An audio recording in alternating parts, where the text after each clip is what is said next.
friends. In last lecture, we had started the study of vectors. In that, we had compared vectors and scalars. Scalars are the physical quantities which require only magnitude for their complete specification, while vectors are such quantities which require magnitude as well as proper direction for their complete specification. Here we are starting our study of vectors. Scalars we have already used many times till 10th standard. Now we are introducing vectors to you. Now vectors के बारे में last time बात की थी. These are the quantities which require magnitude as well as proper direction. Magnitude and direction both are required. Figuratively we show them by an arrow. Figuratively we show them by an arrow. Now arrow has a tail. This tail of the arrow indicates origin of vector. It indicates origin of vector. While arrow has a head, pointed part is called head of the arrow, and head indicates direction of vector. Pointing of the arrow or the head indicates direction of the vector. Further, the magnitude, the length of the vector, length of the arrow or magnitude, length of arrow shows magnitude of vector. It gives idea of magnitude of vector. Longer the arrow, higher is the magnitude. Shorter the arrow, low is the magnitude. ये हमने last time देखा था. How we represent vectors figuratively. Now let's see different types of vectors based on their magnitudes and directions. If two vectors are, let's say vector A bar and दूसरा vector B bar, both are in equal in magnitude. दोनों का magnitude same, equal magnitude and same direction. Or let's say same magnitude same direction, same magnitude same direction, दोनों का magnitude भी same and they are pointing in same direction also. Such vectors are called equal vectors. These are called equal vectors. तो equal vectors यानी क्या? The vectors which have same magnitude and same direction, these are called equal vectors, and these are represented by A bar equal to B bar. They are represented by A bar equal to B bar. Secondly, if two vectors, let's say A bar and B bar, they have same magnitude but opposite direction. Second case कौन सा है? They have same magnitude but they are opposite in direction. Such vectors are called opposite vectors. Such vectors are called opposite vectors. तो opposite vectors यानी क्या? The vectors which have same magnitude but opposite direction. These are called opposite vectors. And इनको symbolize कैसे करते हैं? तो A bar equal to minus B bar. Minus sign indicates they are equal in magnitude, but minus sign shows opposite direction. The negative sign here shows direction opposite. यानी अगर कोई vector A बार है आपके पास में, आप उसका खाली डायरेक्शन रिवर्स कर दे, मैग्नीट्यूड वही डायरेक्शन रिवर्स कर दे, तो उसको माइनस A बार लिखते हैं. तो that becomes opposite vectors. Okay, equal magnitude opposite direction, that gives opposite vectors. अब इसी को आगे ले तो if direction is same but magnitude may not be same, A bar and B bar दोनों का डायरेक्शन सेम है पर मैग्नीट्यूड सेम हो के ना हो, मैग्नीट्यूड सेम हो या नहीं, पर अगर डायरेक्शन सेम हो, only condition they have same direction, then such vectors are called parallel vectors. These are called parallel vectors. तो parallel vectors यानी क्या? The vectors having same direction, magnitude के ऊपर कोई कंडीशन नहीं, vectors having same direction are called parallel vectors. यानी vectors are parallel only if they have same magnitude, same direction. अगर direction के अलावा मैग्नीट्यूड भी सेम हुआ, if parallel vectors have same magnitude, then they become equal vectors. parallel vectors का एक special case हो गया कि अगर दोनों के मैग्नीट्यूड सेम है तो इक्वल वेक्टर हो जाएंगे. So all equal vectors are parallel in nature. All equal vectors are parallel in nature, but all parallel vectors may not be equal.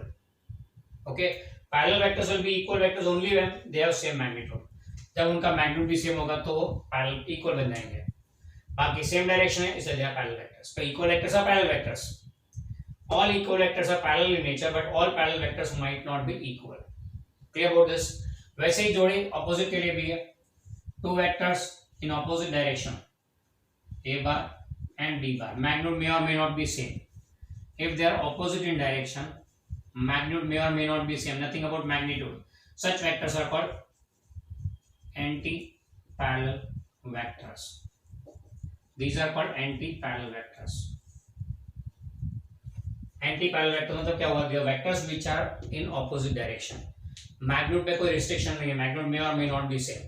तो फिर वही कहानी आ गई इसके जैसे, अगर इनके मैग्नीट्यूड, अगर एंटी पैरेलल वेक्टर्स के मैग्नीट्यूड सेम हो, if magnitude of anti parallel vectors is same, then definitely they become opposite vectors. If their magnitude is also same, direction opposite है, अगर magnitude भी same हो तो ये opposite vectors हो गए। यानी all opposite vectors are anti-parallel, but all anti-parallel might not be opposite. Clear about this? अब इसके साथ एक और आता है कि दो vectors different directions, अगर vectors का direction different हो, different directions, if they have different directions, then such vectors are called aparallel vectors. Aparallel vectors. If they are different, they have different direction, then they are called aparallel vectors. तो magnitude क्या क्या, a bar and b बार का direction different है। Different में खास ध्यान रखें, opposite नहीं, डिफरेंट डायरेक्शन में ऑपोजिट एक्सक्लूडेड, बराबर है। तो डिफरेंट डायरेक्शंस, मैग्नीट्यूड के बारे में कोई रिस्ट्रिक्शन नहीं, these vectors are called aparallel vectors. अब यहां से ध्यान से देखें तो इक्वल वेक्टर्स, ऑपोजिट वेक्टर्स, दोनों का मैग्नीट्यूड सेम, इसमें डायरेक्शन सेम, डायरेक्शन ऑपोजिट, तो ये हो गई इक्वल एंड ऑपोजिट वेक्टर्स की जोड़ी। Same magnitude, same direction, equal vectors, opposite direction, opposite vectors. Now इधर जोड़ी देखें तो दोनों का डायरेक्शन सेम तो पैरेलल वेक्टर्स, और अगर मैग्नीट्यूड भी सेम है तो इक्वल वेक्टर हो गया। मैग्नीट्यूड सेम ना होवे तो ना होवे नहीं हो, इसको भी पैरेलल वेक्टर्स बोल सकते हैं, तो मैग्नीट्यूड के बारे में कोई कंडीशन नहीं। Similarly opposite and anti parallel की जोड़ी हो गई, they are opposite in direction, magnitude अगर सेम हुआ तो opposite vectors, but otherwise in general we call them as anti parallel vectors. अब इधर तीन जनों की जोड़ी, same direction, opposite direction, different direction, parallel vectors, anti parallel vectors, a parallel vectors, that's how you remember. Okay, vectors के बारे में खास है कि you can draw vectors anywhere, you can draw vectors anywhere, you can have origin anywhere and direction anywhere. In that sense, vectors are called free vectors. The vectors whose origin can be placed anywhere and can be in any direction, then those are called free vectors. हाँ, अगर आपने एक vector लिया a bar, you can shift this vector anywhere, क्योंकि ये free vectors हैं, you can shift the vector anywhere, provided उसका magnitude and direction is maintained. Origin का टेंशन नहीं है, no need to worry about origin. You can shift the vector anywhere provided its magnitude and direction remains the same. यानी इसी vector को हम लोग यहाँ पे बना सकते हैं, सेम मैग्नीट्यूड सेम डायरेक्शन, यहाँ पे बना दिया तो ये वेक्टर फिर एक बार हो गया। क्यों? Same magnitude same direction is equal vector, तो इक्वल हो गया। क्लियर? सो ये याद रखना, basically vectors can be shifted anywhere, they are free in nature, you can shift them anywhere, just condition is their magnitude and direction should not change. अगर magnitude direction change नहीं करते तो आप उसको यहां से अमेरिका भी ले जा सकते हैं। Clear? So this is regarding types of vectors. एक और टाइप का वेक्टर आता है नल वेक्टर। नल वेक्टर बोलो या जीरो वेक्टर बोलो इसको। अब ये क्या चीज है, तो इसके बारे में बोलेंगे it's a vector having magnitude zero, ऐसा वेक्टर जिसका मैग्नीट्यूड जीरो हो। अब जीरो मैग्नीट्यूड तो डायरेक्शन बनाने का तो कोई सवाल ही नहीं होता है। So a vector having magnitude 0 is called a zero vector or null vector. इसको सिंबलाइज करते हैं जीरो वेक्टर ना, जीरो उसका मैग्नीट्यूड है एंड वेक्टर फॉर्म है तो जीरो वेक्टर हो गया। और इसको if you call it as a null vector, then we can use the symbol phi here. null set के लिए जो यूज करते हैं वही सिंबल यहाँ पे null vector के लिए भी यूज करते हैं। अब क्वेश्चन होता है ये है क्या चीज, ऐसे वेक्टर की जरूरत है जिसका कोई मैग्नीट्यूड नहीं और कोई डायरेक्शन नहीं। You can also show that figuratively because magnitude zero मतलब length of the arrow is zero, तो zero length वाला arrow कैसे बनेगा? तो फिर अगर ये figuratively possible नहीं है तो what's the need of this one? तो उसका नीड देख लेते क्यों इसकी जरूरत पड़ती है। Suppose you have vector a bar and you subtract a bar from itself. When you subtract a vector from itself, ऐसे कई मौके आएंगे, you have to subtract a given vector from itself, तो क्या आएगा? तो आप इमीडिएटली बोलोगे जीरो आएगा sir, a bar minus a bar will be zero, बराबर, फाइन। अच्छा, अब दो वेक्टर को माइनस कर रहे हैं तो आंसर वेक्टर आएगा। When two vectors are subtracted, the answer should be vector. Subtraction of two vectors gives answer as a vector. ये जीरो तो प्योर नंबर है, स्केलर हो गया, तो स्केलर्स आर प्योर नंबर्स, तो एक साइड पे वेक्टर दूसरी साइड पे स्केलर, ये तो डेटा मिसमैच हो गया। तो in order to match the type of data on both the sides, यहाँ पे जीरो को हम लोग वेक्टर फॉर्म में बताते हैं। सो वेक्टर्स में जब सब्ट्रैक्शन कर रहे हो एंड जीरो आ रहा है तो you have to write zero bar here, so that makes zero vector, इसीलिए जीरो वेक्टर को डिफाइन करना पड़ा। है तो A bar minus A bar is zero. अच्छा, दूसरा एक केस ऐसा भी है, adding an opposite vector to itself, vector का ऑपोजिट वेक्टर खुद में ही जोड़ दो, यानी आपने एक वेक्टर ए बार लिया फिर उसको ऑपोजिट ले लिया and you add this opposite, इसको माइनस ए बार बोलेंगे, इसको इसमें ऐड कर दो तो रिजल्टेंट क्या आएगा, तो क्लियरली हम बोल सकते हैं A plus minus A is again zero. अब addition of two vectors also give a vector quantity. When you subtract two vectors you get a vector, when you add two vectors you get a vector, so addition and subtraction gives vector quantity। तो दो vector का addition या दो vector का subtraction always gives a vector. तो यहाँ vector है तो राइट साइड पे वेक्टर लाने के लिए जीरो को वेक्टर फॉर्म में डिफाइन करना ही पड़ेगा, and due to that purpose only zero vector is defined.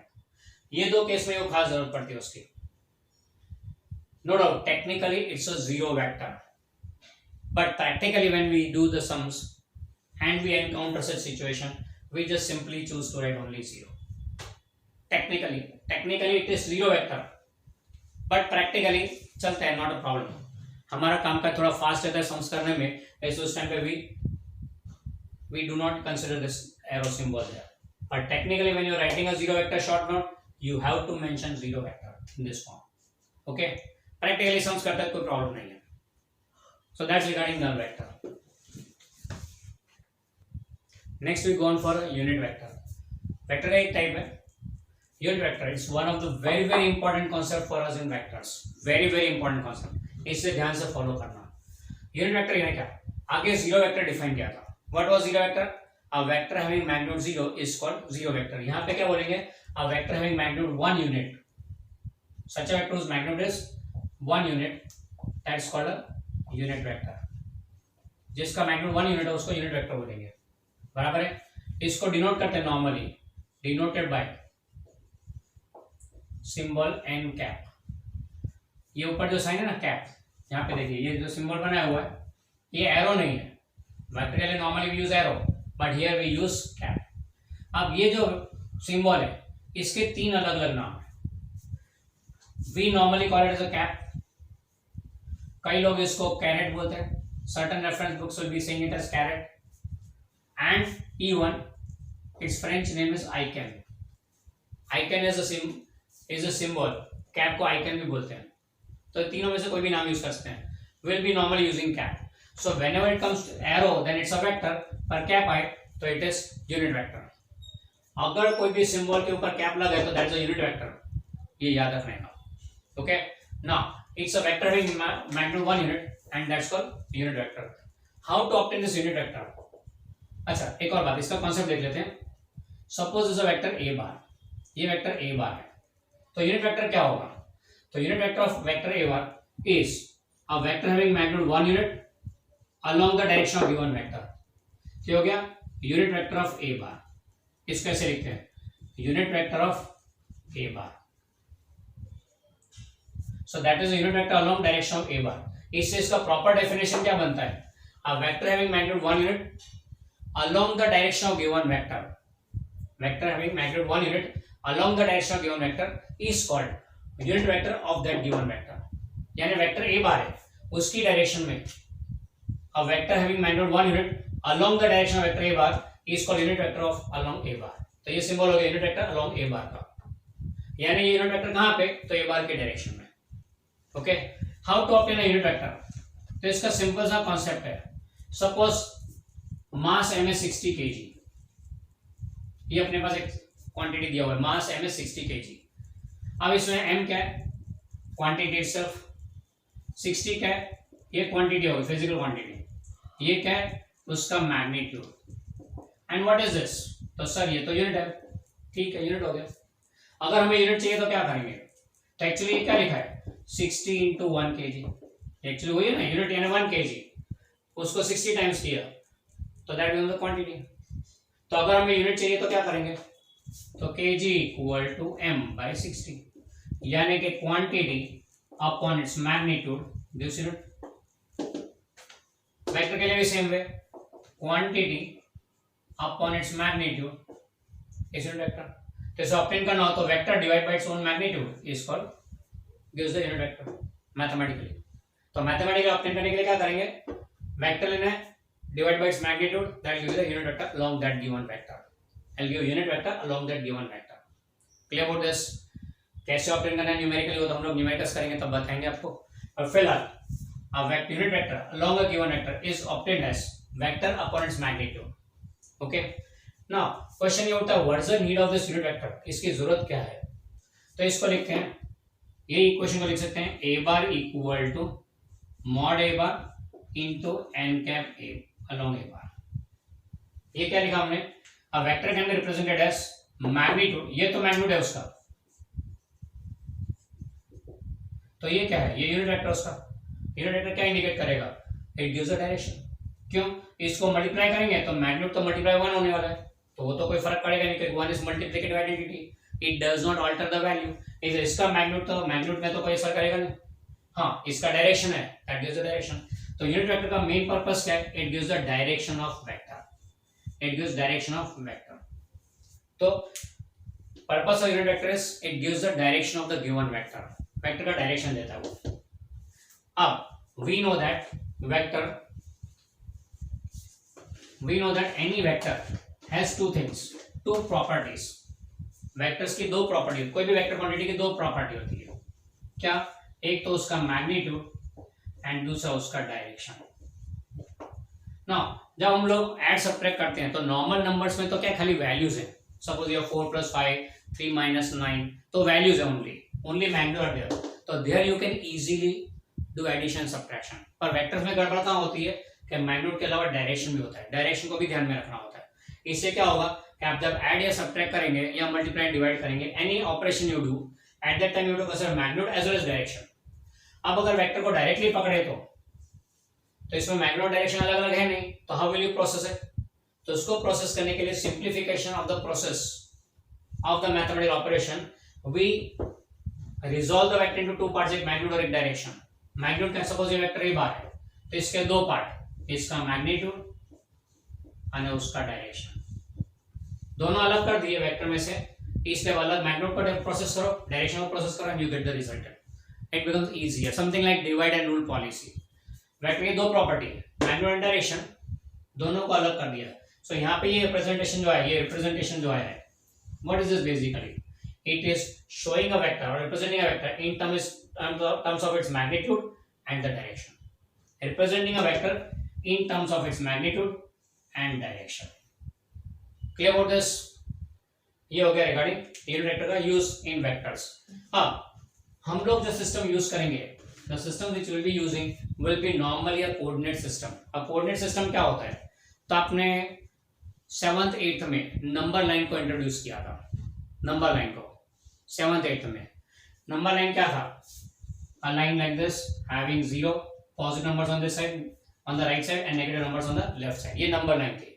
फिर आपने 9th में एंडिंग में एक और एक्सिस इंट्रोड्यूस कर दिया जो अगेन नंबर लाइन था, जिसको यूं लगा 0 दोनों का कोइंसाइड कर दिया, ऊपर पॉजिटिव नंबर्स नीचे नेगेटिव नंबर्स, यहाँ पॉजिटिव नंबर्स यहाँ negative numbers.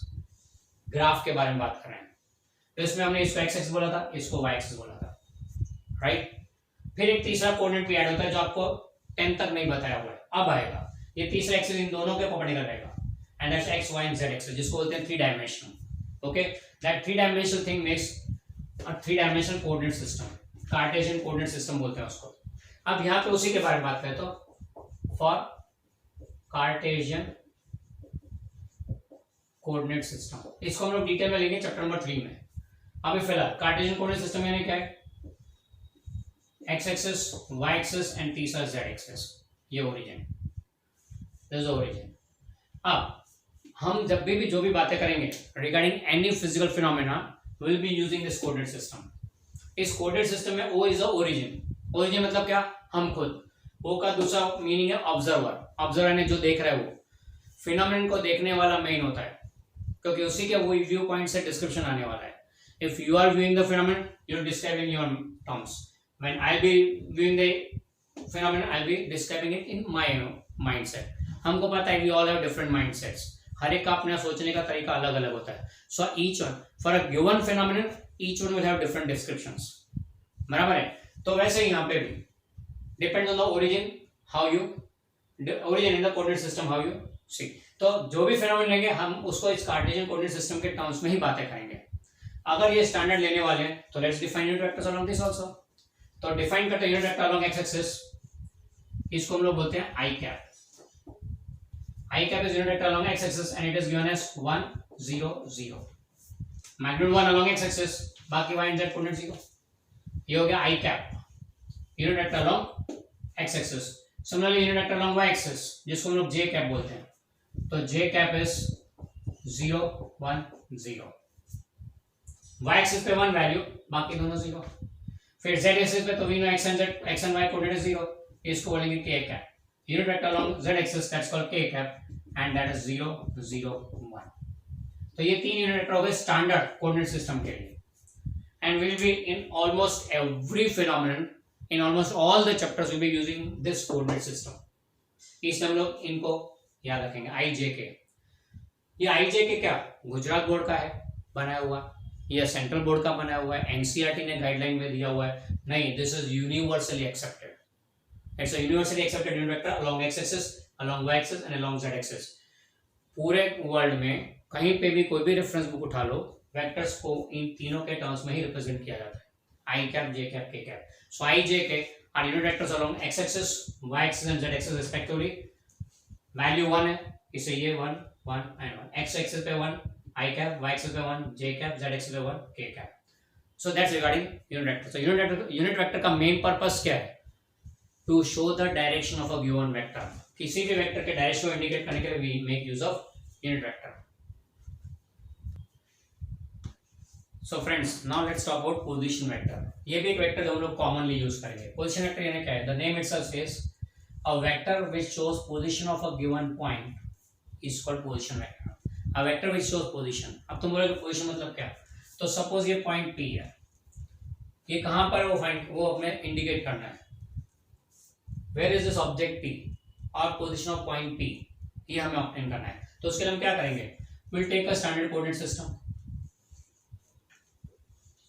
Origin x axis, y axis, z axis. अब ये पॉइंट P कहां पे है? तो ओरिजिन के रिस्पेक्ट में we draw vector from origin to the given point, we draw vector from origin to the given point. This vector is called r bar. ये वेक्टर क्या है? It shows the position of point P with respect to given origin.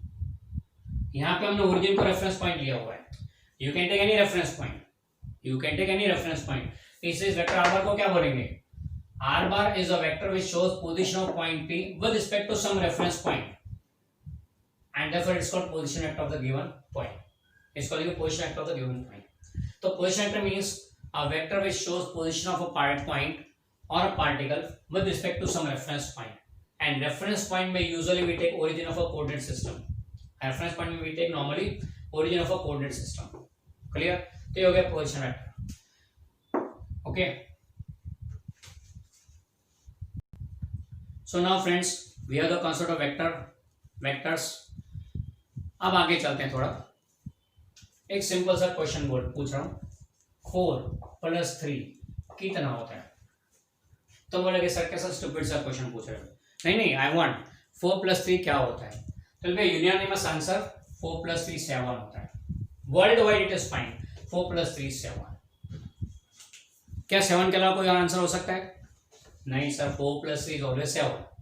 कोई सवाल नहीं, तो 11वीं में आ गए तो कंफर्म 4 + 3 इज ऑलवेज 7। नहीं, आई विल से 4 + 3 इज 1। 7 के अलावा 1 भी हो सकता है। 4 + 3 can be -1 also, 4 + 3 can be 5 also, and 4 + 3 से आगे चल के बोल रहा हूं 4 + 3 can be anything between -1 to 7, any value between -1 to 7। तुम बोलोगे सर मजाक कर रहे हैं। नहीं, इट्स 4 + 3 7 होना बराबर है, मैथमेटिकली इट इज फाइन। कौन बोलता है गलत है? It is correct. पर फिजिक्स बोलता है नहीं, 4 + 3 can be 1 also, can be -1 also, can be 5 also, can be -1 to 7, any value. You will be puzzled कि क्या फिजिक्स में लोगों को पागल बनाने का धंधा शुरू किया है? नहीं, 4 + 3 7 that is universal truth. But what about this? क्यों ऐसा हुआ? सोचो, अगले लेक्चर में इसके बारे में बात करेंगे।